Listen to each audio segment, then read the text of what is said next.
بسم اللہ الرحمن الرحیم۔ السلام علیکم دوستو آج سے 65 ملین سال پہلے ایک وقت تھا جب یہاں پر ڈائناسور نام کی ایک مخلوق راج کیا کرتی تھی۔ یہ وہی تھے جہاں آج ہم ہیں، یہ وہی چلتے تھے جہاں آج ہم چلتے ہیں، یہ اسی ہوا میں سانس لیتے تھے اور اسی زمین پر ایک دوسرے سے لڑتے رہے، اور 14 کروڑ سالوں تک ان کی کئی ہزار نسلوں نے زمین پر راج کیا، جن میں سے اڑنے والے، زمینی اور سمندر میں رہنے والی نسلیں شامل ہیں۔ پھر اچانک ایک دن ایسا آیا جس نے ان جانوروں کا زمین سے نام و نشان مٹا کر رکھ دیا۔ ایسا کیا ہوا، یہ جاننے کے لیے ہمیں آج سے تقریباً 6 کروڑ 50 لاکھ سال پیچھے جانا ہوگا، جب ایک چھوٹا سا ایسٹرائیڈ کا ٹکڑا زمین سے 20 کروڑ میل دور ایک بڑے ایسٹرائیڈ سے ٹکرایا، جس سے اس بڑے ایسٹرائیڈ کے ٹوٹنے سے اس کی ڈائریکشن بدل جاتی ہے اور یہ 22,000 فی گھنٹہ کی رفتار سے زمین کی طرف بڑھنے لگتا ہے، اور چاند کے بہت قریب سے گزر کر جب یہ زمین کے انوائرمنٹ میں داخل ہوتا ہے تو اس کی رفتار 70,000 کلومیٹر فی گھنٹہ تک ہوتی ہے۔ فرکشن کی وجہ سے یہ تقریباً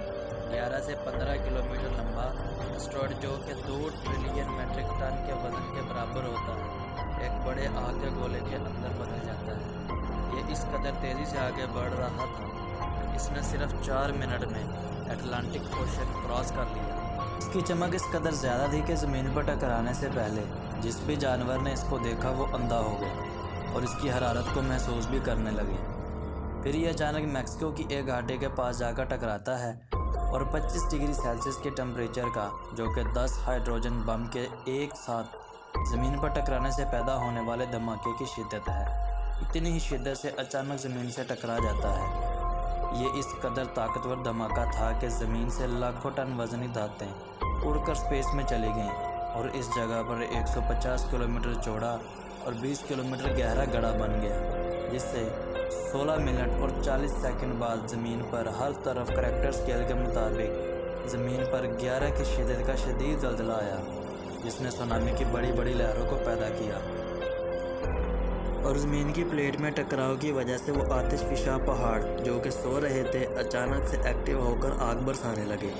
اس کے 800 کلومیٹر کے ریڈیس کے اندر تقریباً ہر جانور دھول اور راکھ کے اندر بدل گیا۔ اس تباہی میں اڑنے والے ڈائناسور زمینی خطرے سے تو محفوظ رہے، لیکن جو میٹل اور پتھر دھول بن کر خلا میں گئے تھے وہ زمین کی گریویٹیشنل فورس کی وجہ سے آگ کے گولے بن کر 40 منٹ کے بعد زمین پر برسنے لگے۔ اس کے علاوہ دھول کا ایک بڑا طوفان، جو کہ 6,000 کلومیٹر فی گھنٹہ کی رفتار سے زمین کی دوسری طرف باقی بچ جانے والے جانوروں کے لیے موت لے کر آ رہا تھا۔ کئی کلومیٹر موٹے بادل تھے جنہوں نے سورج کو چھپا دیا۔ زمین کا ٹمپریچر 100 ڈگری سیلسیس تک پہنچ گیا، یعنی کہ وہ ٹمپریچر جس پر پانی ابلنا شروع ہو جاتا ہے، جس نے پودوں کی تقریباً پوری آبادی ختم کر دی۔ جس کے 40 منٹ بعد یہ ٹمپریچر 200 ڈگری سیلسیس تک پہنچ گیا اور اس نے ان تمام جانوروں کو بھی ختم کر دیا جو کہ اس دھماکے کے کئی سو یا ہزار کلومیٹر دور تھے۔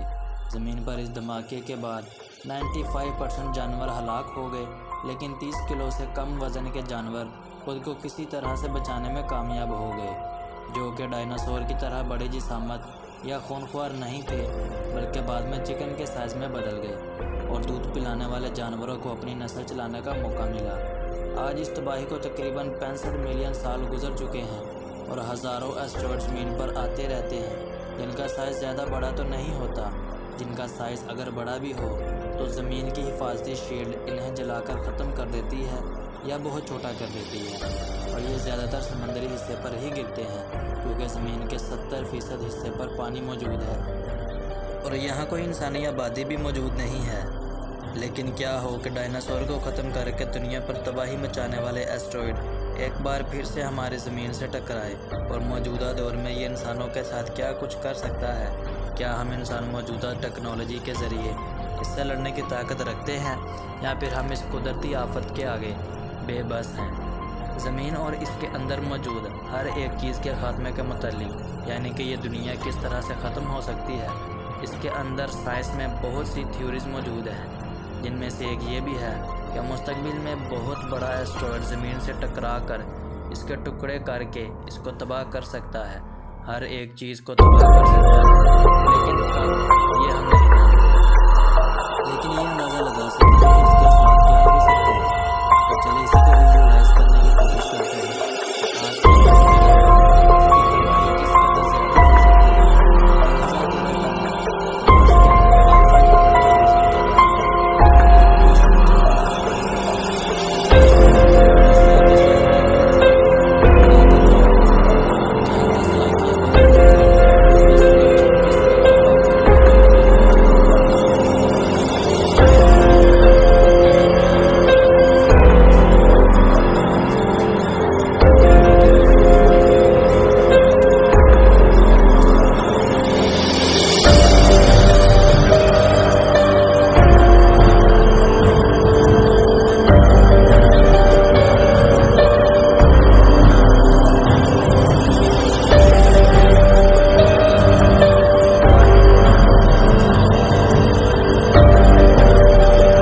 ہلا کر رکھ دے گا، جس سے سونامی کی اتنی بڑی لہریں اٹھے گی جو کہ پہاڑوں کو کراس کرتی ہوئی اور راستے میں آنے والی ہر چیز کو فنا کر دے گی۔ خلا میں جانے والا مادہ میٹل اور آگ بن کر برسنے لگے گا اور 600 میل فی گھنٹہ کا ہوا کا طوفان ہر عمارت کو جڑ سے اکھاڑ کر ہوا میں لہرانے لگے گا۔ 3 سال تک یہ زمین میں ڈسٹ اور بادلوں کی وجہ سے اندھیرا اور ہلکی سی مدھم روشنی سورج کے نکلنے کے باوجود رہے گی، جس سے فوٹوسینتھسس کا عمل رک جائے گا اور پودے مرنا شروع ہو جائیں گے، اور جو جانور اور پرندے ان کو کھاتے تھے وہ بھی بھوک سے مرنے لگیں گے، اور شکاری جانور جو کہ سبزہ کھانے والے جانوروں کو کھاتے ہیں وہ بھی مرنے لگیں گے۔ تیزابی بارشیں اور کلائمیٹ سب کچھ بدل دے گا۔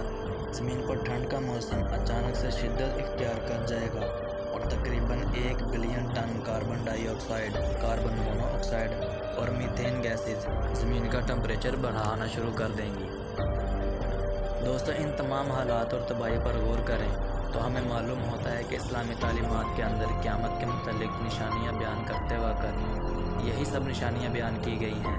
سورۃ الزلزلہ میں اللہ تعالیٰ فرماتے ہیں کہ جب زمین لرزا دی جائے گی اور وہ اپنا بوجھ باہر پھینک دے اور انسان زمین کو دیکھ کر کہے کہ اسے کیا ہوا ہے۔ سورۃ الرحمن میں اللہ پاک فرماتے ہیں کہ جس دن آسمان پھٹ کر بالکل سرخ ہو جائے گا اور پہاڑ روئی کی طرح اٹھتے پھریں گے، اسی طرح اللہ تعالیٰ فرماتے ہیں کہ